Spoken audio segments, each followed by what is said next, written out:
Hi friends, welcome to today's video. So today we are going to continue our discussion on higher order function in Swift. So in the last video we study about map and the compact map function and how we can create custom map and custom compact map.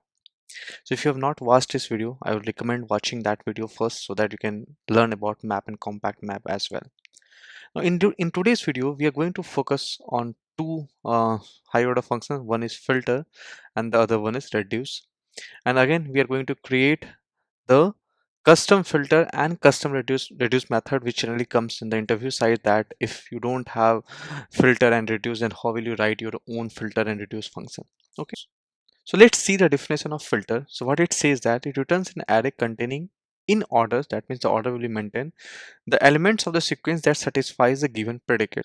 Here what the function, if you see the definition here, is that uh, it takes is included parameter, like that will be basically the condition that you are going to pass, that on which basis you have to do the filter. And then you can read more about it, that it's a closure that takes an element of the sequence as its argument and return a boolean value. Let's say that in this case, if you see this example, you have an array here and then you are filtering, and then what you are passing the condition, that this dollar of zero means this each element of this array. So the count of this should be less than 5. So in this case, I think Kim, Carl, these two are less than 5, these two are more than 5 or equal to 5. So that's how this filter works. And if you see, the complexity of this function is order of n, where n is the length of the sequence. Okay, so let's see this in this example. So now this is the same example that I took in my last video. I've just changed the variable's name. So here, this is the person array. Now what is do I want to get? That I want to filter the person's array where the person name is Sumesh. Okay, so how can I do it easily? It's very easy. You can do it like, let filtered array equals to persons dot filter, and now here you can pass what condition you want. So I will pass $0 dot name is equals to Sumesh. Okay, and let's print it.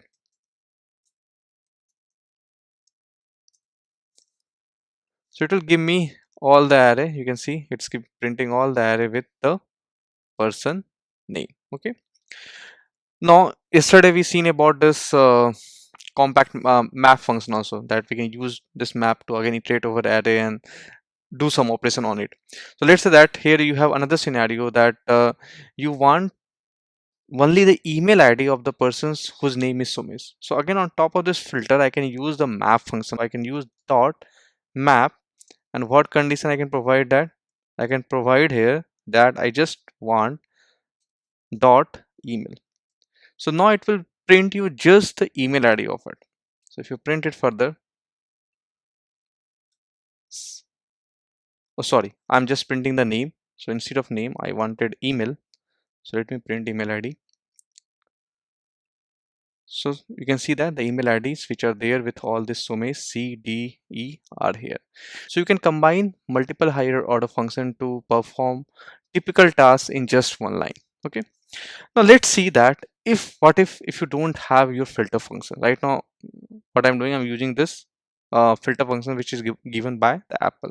Okay, so that's typically like you will never be writing your own filter function. It's more on kind of your idea or your understanding that how basically this filter function works. Okay, so let me just delete this part and see what is the syntax of filter. So if you see that it's filter, and then you have a is included parameter, and then it's taking the type. So basically in this case it's a person type because my array is of person, so it's basically a generic. And then this is the condition. Basically this closes return you whether it's true or false, so based on that, that item will be included, and then it returns you a person array. Okay, so let's just try to write the same function. So what I'm going to do,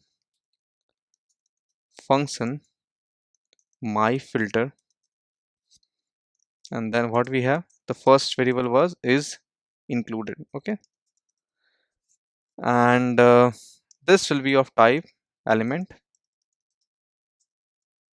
and then there was throws a boolean. Okay, and then there was finally rethrows a array of element. Okay, let's just see the function definition one more time. So filter, and yeah, it looks exactly same as what was there in the original filter function. Okay, sorry, this one.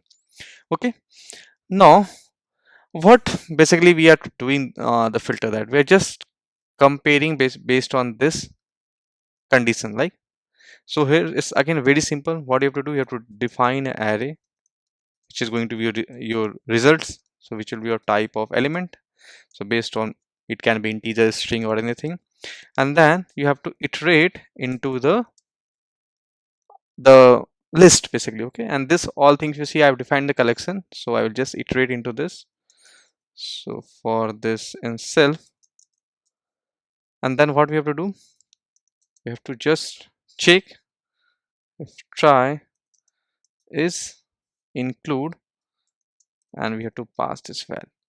So if this returns you true, then in that case we have to append the result into our result array. So results dot append val, that's it. And finally you have to return this results. So results and return. Okay, so you can see that we're just running one for loop here. Okay, so I think that's it, nothing much. Now instead of filter, I will be using my filter function here, and let's pass the same argument. So $0 dot name is equals to Somesh. Okay, now let print it again, and now you can see that it again printed all the person object where the name is Somesh. Now let's see the other function which we're going to discuss today is the reduce. Now reduce, if you see the definition, that it returns the result. So this function returns you a single value, like all the function till now what we have seen, filter, map, compact map, they all were returning you basically, if you see everywhere they were returning you array, but in this case it returns a single element. That's comes a major difference between reduce and filter. So if you see the parameter here, the first parameter is initial result. So when you when you call the reduce function, if you have noticed that we pass the initial value. Let's say that if you have to sum up all the element of an array, so you'll pass the initial value, and then what you will do, that let's say that the next element is 1. So if the initial value is 0, then 0 plus 1 becomes 1. Then 1 will be added with again with the next value. Let's say the next is 3, then 1 plus 3, that becomes 4. So the initial value, what it says, that the value to use as initial accumulating value is passed to the next parser result for the first time the closure is executed. So for the first time when the closure execute, basically these two will get added.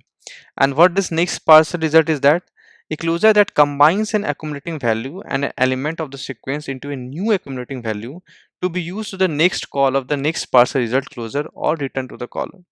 So basically it's very simple, that you are just adding the result with the next value. Now let's take the same example. So I'll just take this number examples only, and here. Okay, and what we can do, I can just write here sum and then numbers dot reduce. What you see, that there are two argument. The first is initial result, and then we have the next parcel result. Okay, so what we are going to do, we are going to pass the first result value here, and then this will go as a closer. And here we have the two things, so $0 and then the next value, that means $1. So in this example, what I'm doing, I'm just adding up all the number. Okay, it's giving some error. Okay, so I missed this bracket. Now let just print this sum, and it will return me 4379 and this answer as 10. So basically how it is of working that, this function will iterate how many times? This function will iterate 4 times. Okay, so the first time the initial value is 0. Okay, then what will happen? 0 plus 1, 1. Then again next time 1 plus 2, 3, 3. Then 3 plus 3 is 6, and then 6 plus 4, 10. That's how this function is behaving. Okay, let me just copy it from here. So this is the function definition, and let me put it here and write it as like my reduce function. Okay, now what should be the implementation look like that? If you see what basically we are doing here, we are just iterating over this array again and then adding up the element. So what is your initial, the first value? The first value is basically your initial result. Okay, so let's take a variable here. Let's say that my where result equals to initial result. So if you see this example, the 0 will become my initial result. Okay, and then what you have to do, you have to iterate into the array. So for val in self. Okay, now once you iterate into the array, what you have to do, you have to again call this next partial result, because this will take the result and the next element of it. So result equals to try next partial result, and what you have to pass, you have to pass the existing result and then the new element that is coming from. So see, it's, if you try to see this example now. Okay, let me return this first. So first time you pass the initial value as 0, so this res become, or let me just name it more properly, result. So the result becomes 0, and then we are iterating into for loop. This is your for loop. So what is the first value? 1. That means this val will be 1, and what is the result? 0. So next part's the result, that means 0 and 1, and it will become how much? 1.